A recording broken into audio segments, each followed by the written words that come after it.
Can be a new seat, maybe not the same seat as someone else, but come on in. Oh boy, it's a good crowd. All right. Welcome. For those of you who don't know who I am, my name is Lynn Dickinson, and I have been serving this year and last year as the council chairperson. So it is in that role that I am happy to share some important updates with all of you. Now, you may recall, that looks so good, thank you. All right. You may recall this, we have done this before. We did this in February. We did this in last September. It was the first time that I can recall being part of a conversation like this. And it has been so useful for us, I think. And I'll tell you a little more about why in just a moment. But first, if you have use of your hands, if you could just wiggle them for me. Okay. This is a silent version of cheer and joy. You don't have to be silent. I just wanted to make sure you could stretch it out because we have so much to celebrate. I want you to have immediate access to the sounds of joy and celebration. It can be silent, it can be clapping, it can be a woot woot, it can be a what's that, like whatever your sound is, I want you to access it. So I'm going to count to 3. I'm going to go 3, 2, 1. And when I get to 1, I want us to practice whatever that sound of celebration is. Are you ready? 3, 2, 1. Okay, all right, so now I know you can. What I want to invite you to do is anytime you hear something from me or from a slide or from anyone else in the room that generates that spirit of celebration, do that, right? Make your sound because there is much, much for us to celebrate. But first, if you will, join me in a short prayer. Lord, it is a privilege to be here together. It is a privilege to be part of such an incredible community. Thank you for the abundance of blessings upon blessings that we sang about and that we get to live with one another every day. Use this time to give us inspiration and direction and enthusiasm and a shared joy and purpose with one another. In your name we pray. Amen. All right, so we'll start with our next slide. So at Church Council, we have had 4 primary goals this year. 4 things that we've been using as sort of our guideposts for the decisions that we make throughout the year. The first has been to improve transparency and frequency of congregation and council communication. Hey, I see one, thank you. The second has been to expand our investment in youth and children's ministries. Yes! Okay, we haven't even gotten to the details. Just the naming goals is something to celebrate. All right, our third goal has been to deepen our commitment to serving our local community by increasing visibility, opportunities, and intergenerational participation. Yes! And our fourth goal has been to maintain and improve our facilities. So these are the 4 guideposts that Council has been using throughout the year to make decisions. Let's talk about that first one, increasing frequency of communication and transparency. So a couple of things I do want to point out. We have been adding a financial overview in our weekly juice emails and in the service bulletins so that you always have a weekly snapshot of where we are in relationship to giving and budget. We also have been more committed to announcing our council meetings and making sure there's an open invitation to joining those every month. And just like today, we are having regular rhythm of this sort of state of the church report so that you can have an opportunity to learn more about what's going on and to ask questions as well. Okay, so we have a number of really exciting numbers to share with you in that spirit of transparency and communication. I don't know if you're aware of this, but attendance has been going up. We want to... That's right. I don't know if you like my graph here. bar graph. The numbers are kind of small. I do apologize. I really tried to make the font big on everything, but I didn't have control apparently on font size for the graph. But anyway, the picture tells it, right? Our attendance has been moving up. And I also want to point out that our adult ministries are thriving. We have 4 active and healthy adult Sunday classes that take place on Sunday mornings. We've got Cornerstone. Oh, wait. Okay. Seekers, Cornerstone, Context and Communion, and a parenting group. So all those classes are happening on Sunday mornings at the 10 o'clock hour. We also have a new class for adults that is taking place on Sunday afternoons. We get to call it Wrestling and Reconciling, and there's no physical activity involved. We are talking about nonviolent communication. And in addition to that, we have a number of women's studies, men's studies, walking groups, prayer groups, and then one of my favorites, I can't wait to grow up into this, the Explore the World While We're Retiring group, called Young at Heart. Is there an age limit on that one, Doris? Okay, like a minimum age is what I'm saying. Is there a minimum age? Can't wait. Okay, let's go ahead and take a look at the next one. Yes, so the next thing we want to talk about, again, in that spirit of transparency, is our financial health. That's maybe why a lot of you stayed. So a couple of things I do want to talk about to understand a little bit more about our budget. It's a little different than perhaps our home budgets, or if you have a business, it's maybe a little bit different than the way that operates too. So we really think about the money that we work from 2 categories. We have the operating budget, which is like a general fund, and that is more like our family's budget, right? That's the day-to-day operations that allow the church to function. And then we also have separate restricted funds. Restricted funds are donations that we receive that are limited to a specific purpose as designated by the donor. They're not slush funds to cover operating deficits. So operating budgets include things like staff salaries, utilities, ministries, office supplies, things like that. And so, I'm sorry, I'm like looking at my notes, which are a little, meatier than what I put on the slide. And so last September, we had a pretty troubling financial update to share with you. Right? We talked about how even though our staff were being careful stewards of their resources, giving had not met our need for our budget, and we were looking at some potential cuts, in fact, to be able to continue to operate based on our giving levels. But as soon as we talked about that in September, the people of this church stepped up and completely rewrote the story. So let's take a look at our next slide.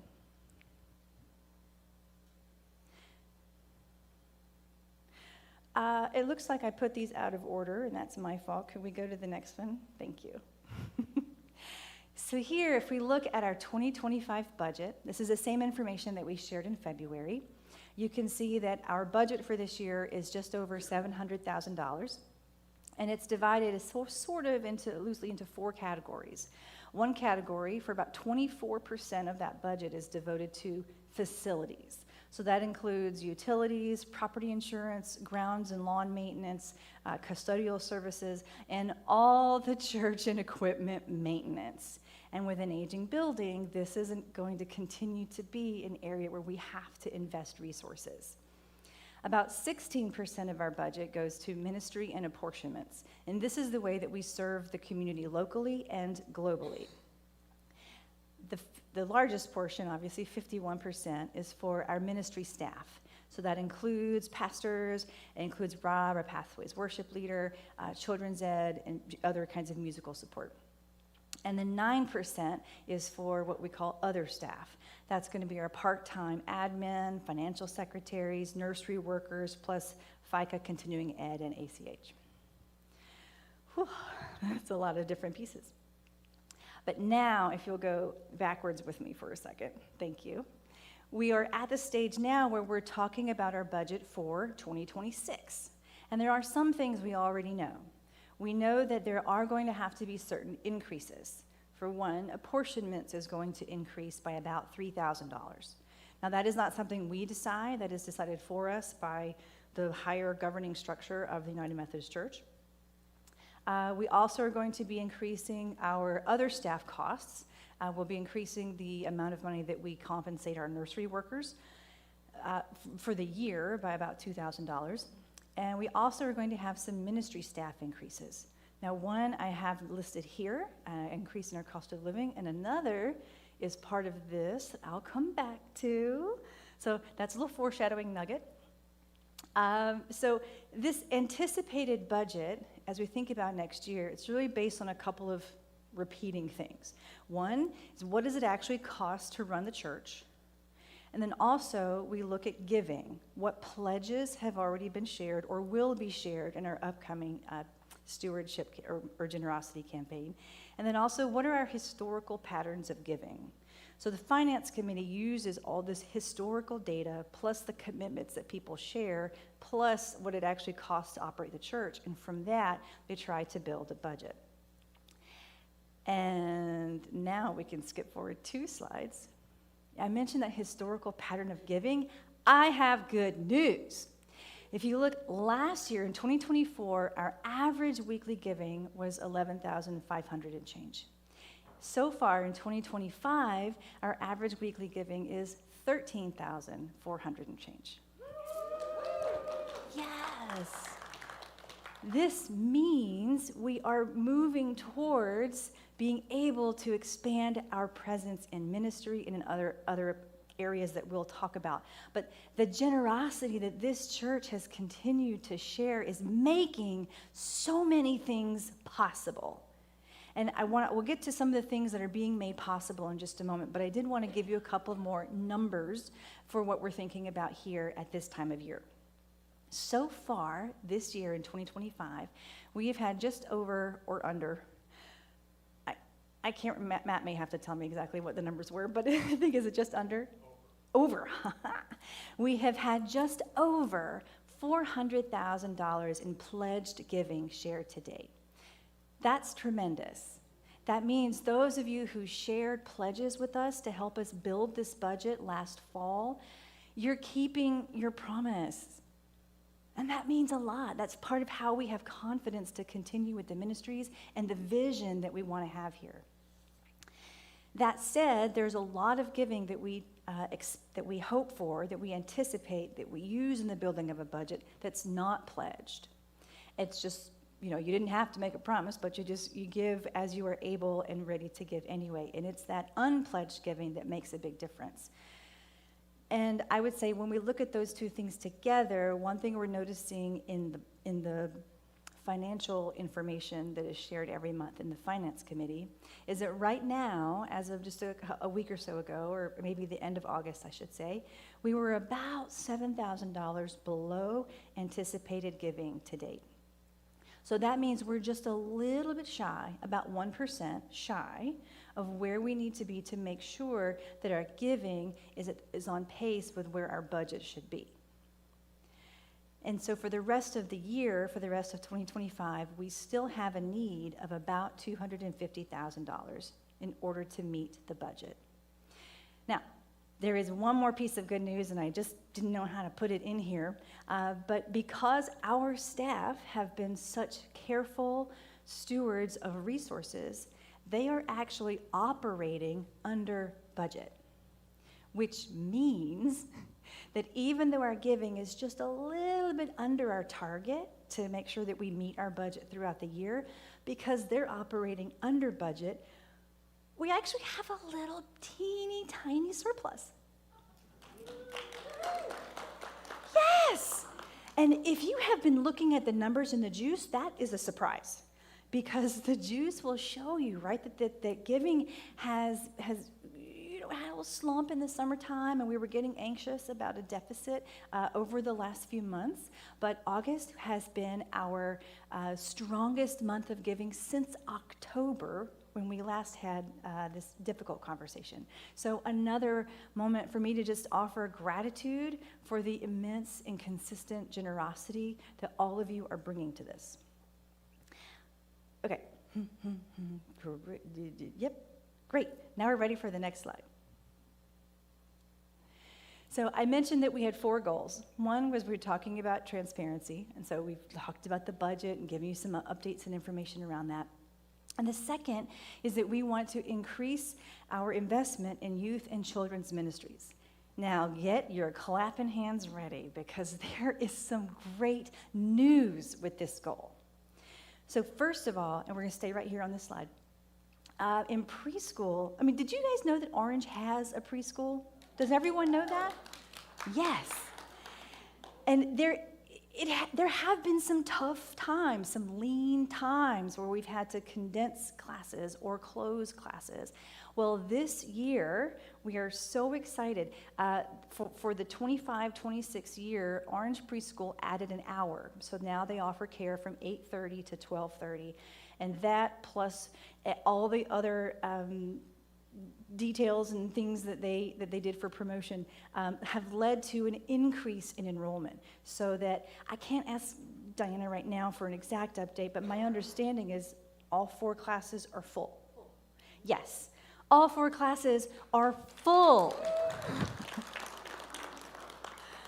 Just a year ago, we were like, I don't know, 2 years ago even, there was a lot of uncertainty. But to say now that we're at a place where preschool is full is really awesome. We're very excited for that. Let's see. And in children's ministry includes Sunday school, nursery care, VBS, the Zone musical performances twice a year, and so many more things. They plan family-friendly events throughout the year, including community movies at the varsity, trunk or treat, and zoo expeditions. There's a lot going on in children's ministry. One thing we do want to celebrate since our last State of the Church in February with children is that they offered summer camps for the first time this year. And those were very successful. They had 10 to 15 students come for each of those weeks of camp. And so this is in addition to VBS and is really a great expansion of ministry through the children.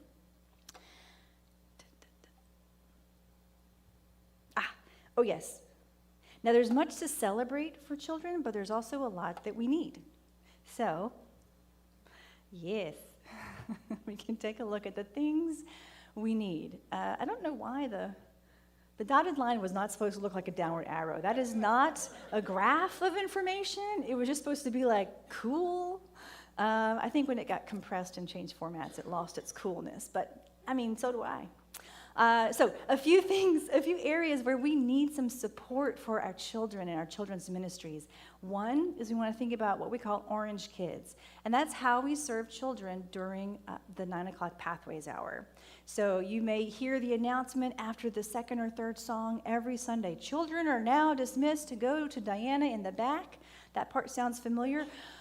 Well, it's got to be more than just Diana in the back, because if you hear the thunderous sound of children escaping quickly, we would like to invite folks to commit to once a month to spending some time with those kids, our kids, to support them in many ways. So that is one need, volunteers for once a month, Sunday mornings during Pathways. There's also a need for nursery workers during both services, for coordinating backpack buddies, and we'll come back to that in a minute. And also I want to think about the Zone. And if you haven't come to see a Zone performance in any of the last, say, 20 years, you've been missing it. There are 2 performances every year, and it's just magical what they are able to do with kids who only practice for like 45 minutes a week. So, as a theater person myself, the fact that you're wrangling young children to do all of that is difficult enough, but to only do it in 45 minutes a week for 8 to 10 weeks or 12 weeks, it's incredible. It's incredible, and it's so joyful. They'll be having their Christmas performance called Star Search on December 14th, so that's something to think about. But they would love to have volunteers, and even if you're interested, start feeling those tugs on your heart about potentially coordinating it in the future. I said it. Thinking about that. All right, let's go to our next slide. couple of dates in children's ministry we also want to put on your calendar. On October 6th, we'll be having Trunk or Treat. This is another place where it's not just for the families of young children, but all of us can come together, park out here, pop open our trunks, decorate them, and have a really great opportunity not only for the children of Orange, but for children in the community as well. On November 11th, we're planning a family trip to the zoo, which is another fun intergenerational opportunity, I think. And then on December 13th, there's even breakfast with Santa. So there's a lot going on in our children's ministry. So we want to give tremendous thanks for Diana and her faithful service in this way for so many years. All right, let's talk about youth. Now, you know last year we talked about youth, and it got tense. We were worried. This year, I'm so excited to share that we have experienced significant growth in our youth participation. In fact, we have over 30 active youth and more who are still part of Orange, but maybe active less than once a month.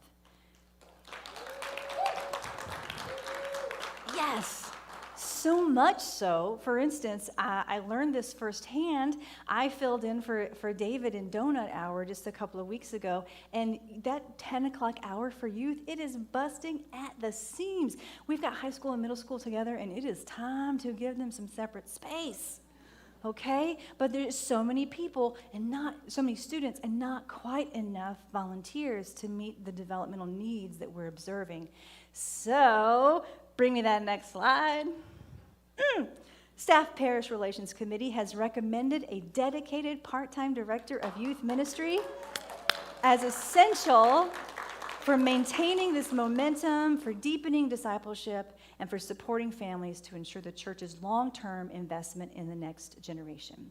And I am so happy to say that as of this week, the Finance Committee has approved this position. Yes. So the hope is that they'll start recruiting and advertising and interviewing and that process so the desire would be that a person can come on board as of January. Yes.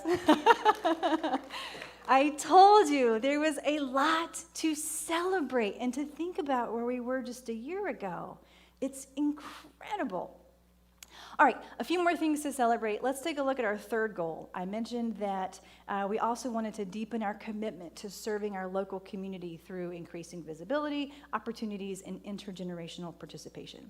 So I'm like, man, there's a lot in here. Actually, can we go back to the youth slide? I realize I forgot to mention something. Yes, okay, so lots to celebrate, but there might be a question on your minds about whether or not we can afford it. Is anybody wondering that? Yeah, okay. That's normal, right? We were just talking about the budget and it's and then giving, and if giving's not here, how are we planning to increase the budget so much so that we can afford a part-time position? Where is that going to come from? Well, some information I don't know all the answers to that because I do not see into the future, but I also admit that I am not awesome with numbers and budget, so I am so happy to have other people here in the room who can answer those questions more specifically. But what I can tell you from my limited understanding is that last year we actually had a $30,000 surplus, and Council on Finance had a question of what do we do with that money? The choice at that time was to take that surplus and kind of pay ourselves back for money we had been borrowing to cover deficits in previous years. But what that also tells us is that generosity was exceeding the budget by this certain amount of money. So if our generosity can continue at the same pace, and we saw the slide that shows our weekly giving is increasing, then we have enough confidence to believe that we will be able to cover this position. Yes. But the other question we may want to consider is, can we afford not to? What's the cost of not bringing in this position? Another question I can't answer from this perspective, but something for us to think about. What is the cost of not investing in our youth in this way? Okay, now we can go to our third goal about serving our community. So, some things to share. Since February, we have new outreach ministries, including Soap and Hope and Lasagna Love. And if you're not familiar with Soap and Hope, just down the street here on Homestead, we have the Aquatic Center, which also has public showers. And so we have begun creating kits that include shampoo. I don't want to forget what the kits include.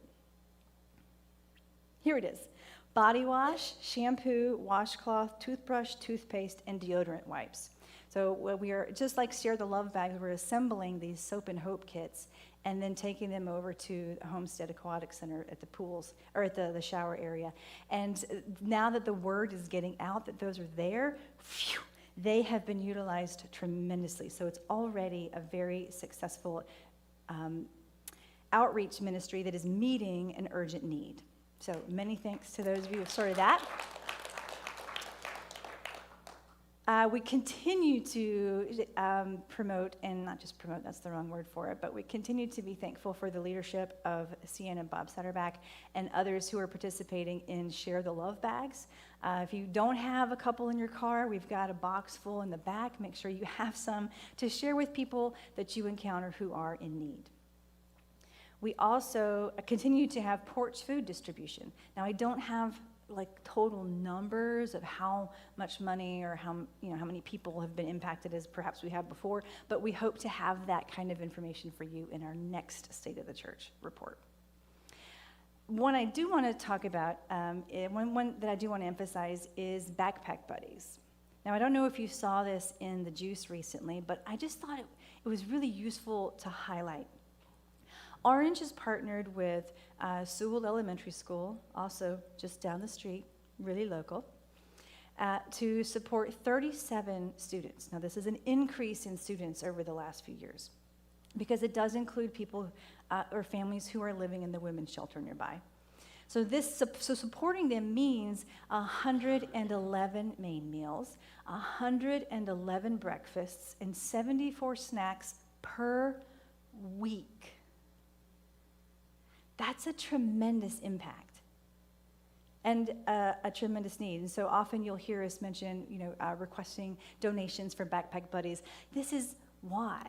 This is who we're literally sharing food with, sharing our abundance with.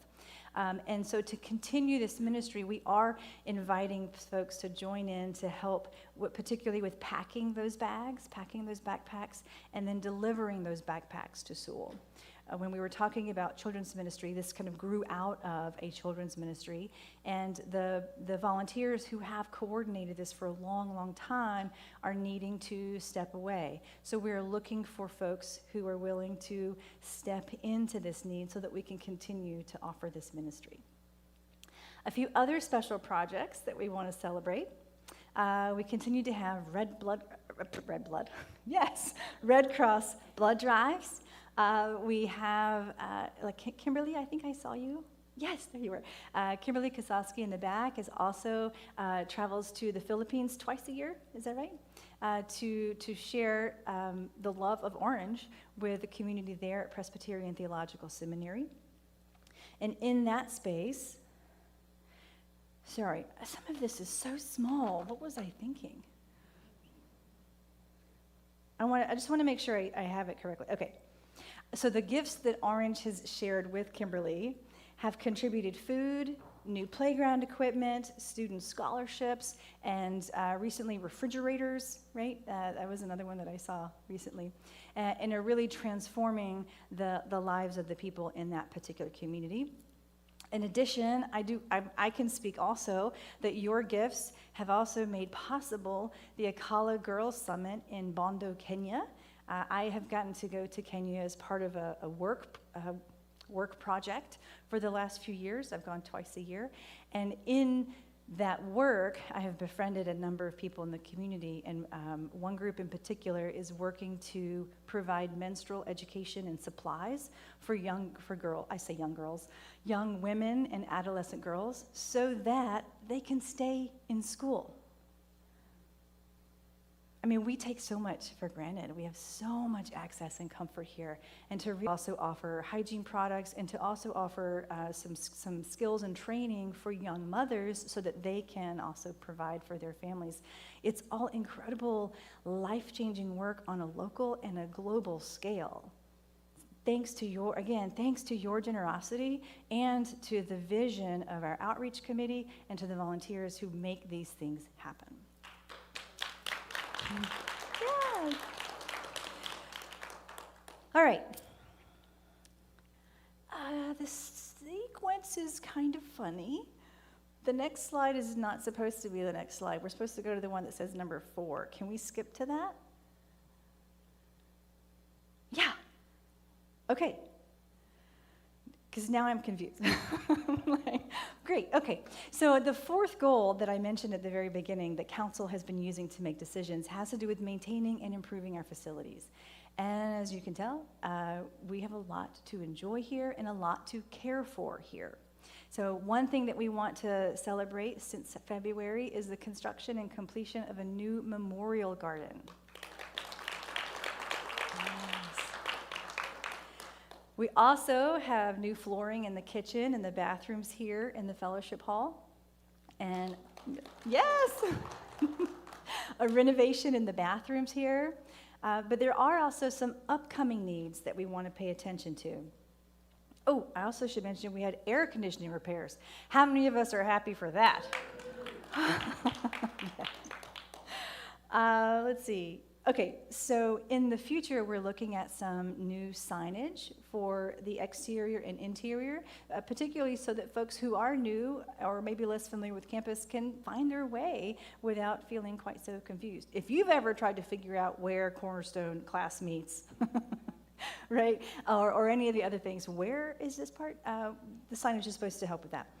There's also some additional security system upgrades, and we just learned that there may be some moisture in the crawl space repairs to pay attention to. Not flooding, not dramatic, but still something we want to address and not let go. So there continue to be needs as we go with our facilities, and I am personally thankful for Kevin and the trustees committee who have been so faithful in paying attention to all those details that we sort of get to take for granted when we just show up. Okay. Yes. Now, can we go back to the one that's health? Yes. Okay. So we've talked about the 4 goals that council has been using, right? Increasing transparency and frequency of communication, investing in children and youth, increasing our outreach, and also maintaining our facilities. Another thing I wanted to share with you today as part of the state of the church is this idea of a health assessment, the health of the church. So in the past 5 years, and I will read this from the North Carolina Conference for the UMC, just in the past 5 years, congregations have faced a global pandemic, disaffiliation votes, and the 2024 General Conference, which moved the church towards a political center and away from traditionalism. The North Carolina Annual Conference wanted to analyze how churches in our region have been affected by those changes. Are churches dying, declining, reviving, or thriving? Now, why? Okay, get your hands ready, okay? Not this first part, but the second part. So they, as part of their annual rhythms, the conference asked every church to do a health assessment. Our council participated in that last year. They collected all of that data and have shared it back with us this year. And they said, as self-reported, based on some criteria that we'll mention, 37% of UMC churches in North Carolina are declining or dying. Orange is among only 20% of churches that are identified as reviving or thriving.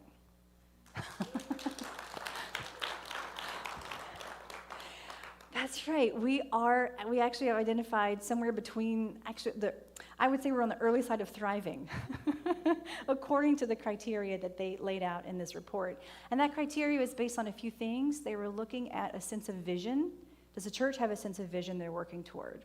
And in attendance, even though perhaps it has waned or changed over the years, is it rebounding? We have some data in our favor for that. They also are looking at community engagement and how you connect with new people.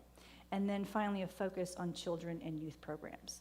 And so we've been talking about all of these things, right? You can see the evidence without even knowing that there was a report out there that we recently only got maybe a month or so ago. But like without even knowing that, you can see these are the things, these are the hallmarks of a church that is reviving and thriving. And there are a lot of churches in North Carolina that aren't able to say that. So again, we are so grateful to be part of Orange, to be a part of a people who care about generosity, who care about our community, who care about our youth and children and one another. And in that spirit, I want to talk about a few more volunteer or needs that we're looking at as we go forward. Now I think we can skip 2 slides. Yes, so if you attend Pathways, there are a number of opportunities. We would love to plug you in. Worship team, tech team, as has been mentioned earlier, chair setup, Java Joy, if you're thankful for that coffee, we call that Java Joy. And greeters at the door, we have so many different ways for people to be involved and to plug in and support what we're doing here. If we look at the next slide, traditions. If you attend the 11:10 service, there are opportunities to serve there too.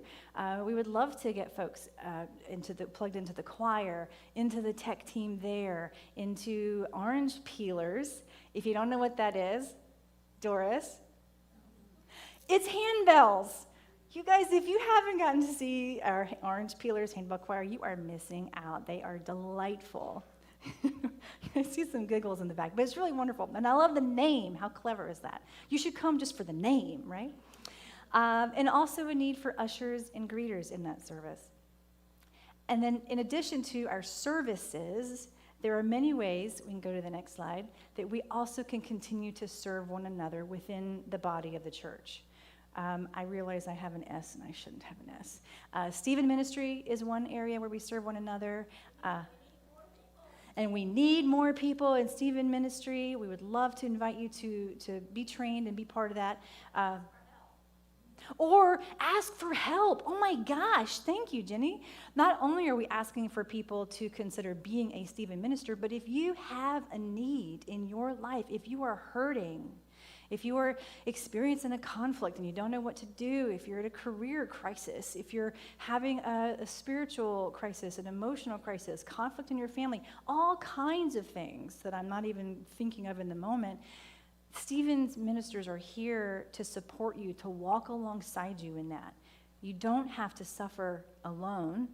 There are people who are just craving the opportunity to be supportive of you, to walk beside you. We also have a bereavement ministry. We have new baby ministry. We'll have some for you when the time comes, right? And then a senior and shut-in visitation. So if any of these things are sparking something, some sense of curiosity or joy, there is a place for you to be part of this thriving and exciting body. And there's so much that we just want to say again, say thank you, thank you, thank you, and come on, come on, come on. Okay, and at that, I think, yes, that is like all of my notes so far. Are there? Yes. Corey's going to be able to walk around with a mic, and so if you have some questions, and remember that those questions may not be answered by me, but we do have expertise in the room from different committees and ministries who can answer those questions. So from the many, many things that we've shared so far, what's coming to the surface for you? What should we talk about? Got one back there.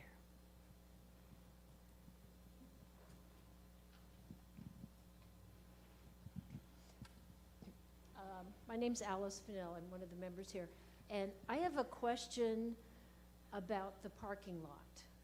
Because I noticed in August that there were a lot of cars there. And I thought, well, there must be students or somebody coming to park there. And I know we talked about this maybe a year ago. but I found out from the secretary that there are 50 people that have signed up to park there. So I'm just asking, what are they paying to park there, and where is that revenue going? Sure. Is there a trustee who'd like to answer that?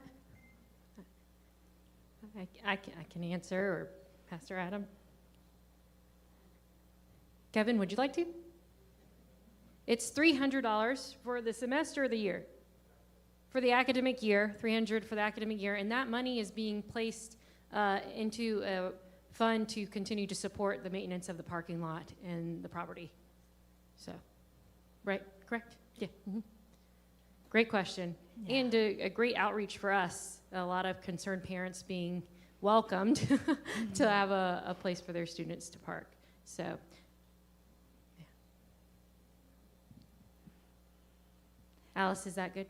I hear whispers. Yeah. It's okay to ask a question.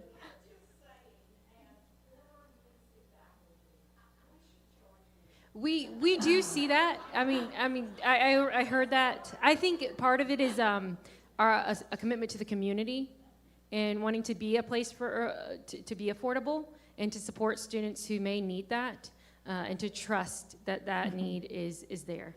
So 0 to 300 though is a great improvement. Right? It's 300%. Same for TROSA. Mm-hmm. Hey, I have a quick question. So when you were going through like the churches that are declining versus the 2 percentages didn't make 100, what's the other, where are the rest of the churches? Sustaining.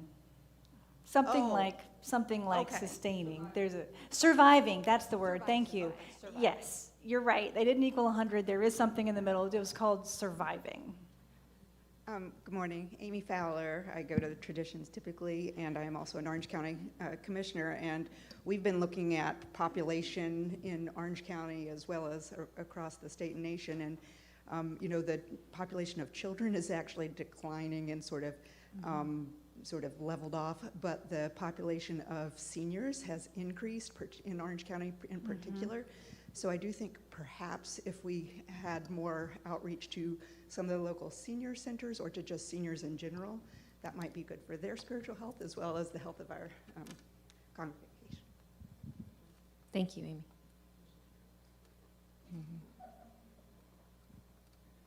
It is so convenient to have the Seymour Center just down the street. There's a rich opportunity in that partnership.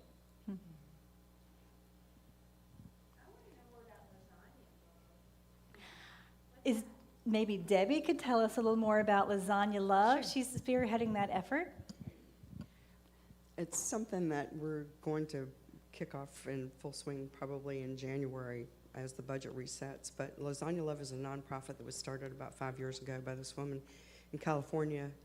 Had a neighbor that was just going through a rough patch, and she was wanting to do something to help her. And so she said, I'm going to make her a meal. And it just happened to be a lasagna, and it just took off from there. So people that can request a lasagna, no questions asked, no criteria, nothing, just request one. And then there are volunteer chefs around the U.S., the U.K., Australia, and Canada. And you sign up to be a chef, and you just make a lasagna however you want to make it, and there's a system that matches a request with a chef, and then it gets delivered. And so what Orange is going to do is identify areas where those requests can be fulfilled, and also some food insecure places possibly in the community where we can make some ahead or make them in batches or whatever and deliver them to people that just down on their luck, somebody just stressed, somebody like, I can't make another meal, I can't stand up at the stove one more time. Singles, elderly, people that are having physical challenges that just can't take care of their nutritional needs. And it's just a way to extend and share the love in a different way.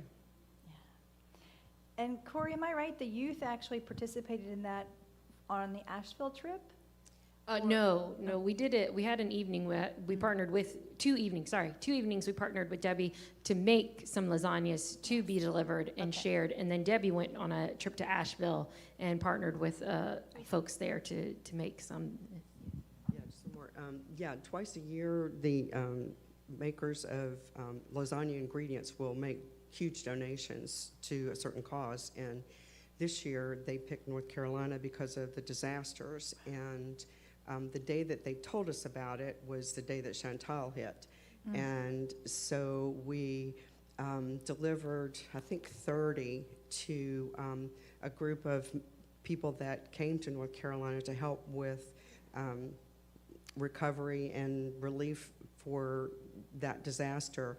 And they were all housed at the American Legion Hall out 54. And so we took we fed 30 people out there, then we fed the Ronald McDonald House, and then we took the rest of the ingredients to the western part of the state 2 weekends ago, and we had 17 volunteers that met at a church out there that donated their space, and we fed the fire department, the Asheville Fire Department, and first responders as a thank you for their response to the flood reliefs. And it was also a couple days after 9/11, and it was the week before the anniversary for Helene, so we celebrated that. Then we have some here that are going to the Carrboro Police Department and Fire Department as a thanks for their support for flood response efforts.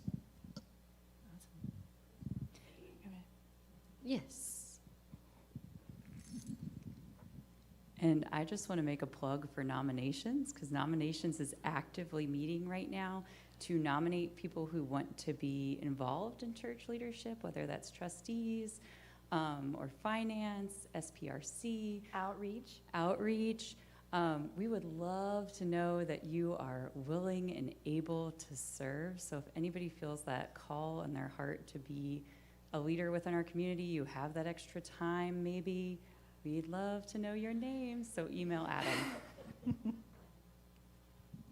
Yeah, and service is part of stewardship. So if that's one way you can give, that's a gift to us. Yes, Adam.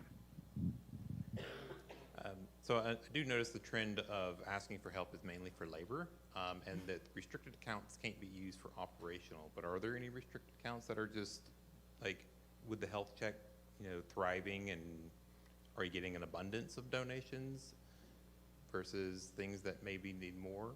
Because when you go to Realm, you pick your options, and maybe some more options are being heavily more supported that others may need. That's a great question.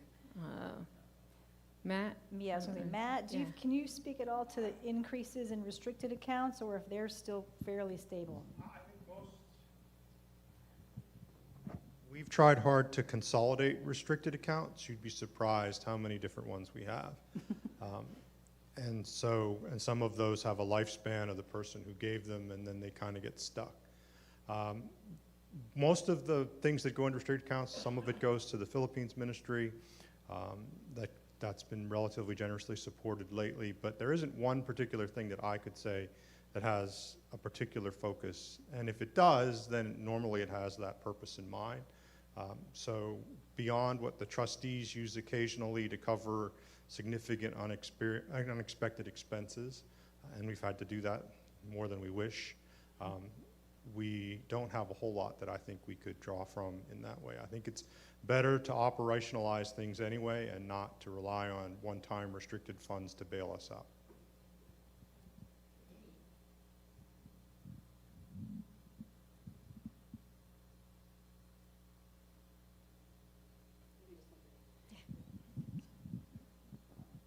If you're not sure that you want to volunteer to, say, head up a committee, you can also volunteer with a friend and be a co-chair, and a lot of people choose to do that. So that's a really nice way to make sure that that's covered. And if you don't feel like you have enough time, or you don't feel prepared to take that on yourself, co-chairs work. So do consider that.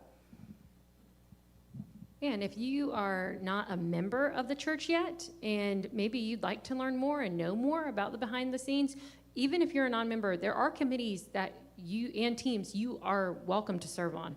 So if that's something you desire, please still let us know. We'd love to place you in an area that you'd enjoy serving in.